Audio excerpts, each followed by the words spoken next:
Big boss मराठीच्या घरात अनुश्री माने आणि प्राजक्ता शुक्रे या दोघींमध्ये मोठा वाद झाल्याचं पाहायला मिळतंय। नुकताच या शोचा नवीन प्रोमो समोर आलाय, ज्यामध्ये अनुश्री माने आणि घराची कॅप्टन प्राजक्ता शुक्रे यांच्यात तीव्र वाद झाल्याचं स्पष्टपणे दिसत आहे। समोर आलेल्या प्रोमो मध्ये प्राजक्ता शुक्रे अनुश्रीला ड्युटी करायला सांगते, तर यावर अनुश्री आम्ही ड्युटी करणार नाही असं सांगते। तर प्राजक्ताला राग येतो आणि ती अनुश्रीला मूर्ख म्हणते, तर अनुश्रीलाही याच गोष्टीचा राग येतो आणि त्या दोघींचा वाद इतका टोकाला जातो की अनुश्री प्राजक्ताशी उद्धट भाषेत शिवीगाळ करताना पाहायला मिळते। त्यानंतर प्राजक्ता ही घरामध्ये जाऊन दीपाली सय्यदला अनुश्रीने मला शिवी दिली असं सांगते। प्राजक्ताचं म्हणणं ऐकल्यानंतर दीपाली बाहेर येते आणि अनुश्रीला तू शिवी का दिलीस असं विचारते। त्यानंतर दीपाली आणि अनुश्री या दोघींमध्ये देखील वाद होतो। त्यानंतर अनुश्री म्हणते, प्राजक्ता तू काय आईला घेऊन आलीस का? तर प्राजक्ताला आणखी राग येतो आणि ती म्हणते की अक्कल आहे का तुला, काय बोलतेस ते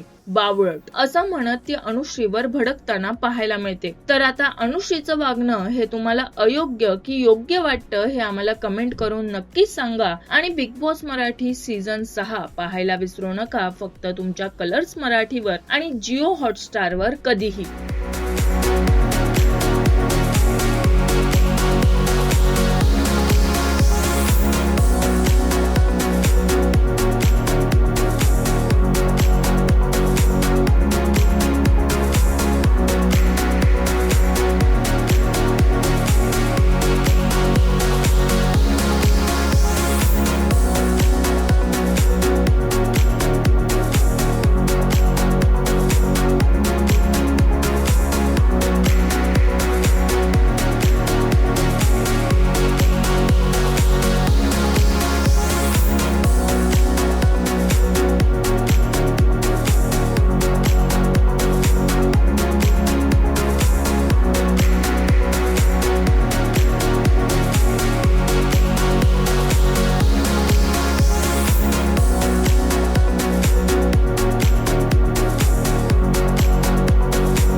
मराठी मनोरंजन सृष्टीमधील मालिका, चित्रपट, नाटक तसेच कलाकारांबद्दलच्या नवीन अपडेट्स जाणून घेण्यासाठी नक्की सबस्क्राईब करा इट्स मज्जा मराठी या आपल्या नवीन YouTube चॅनलला।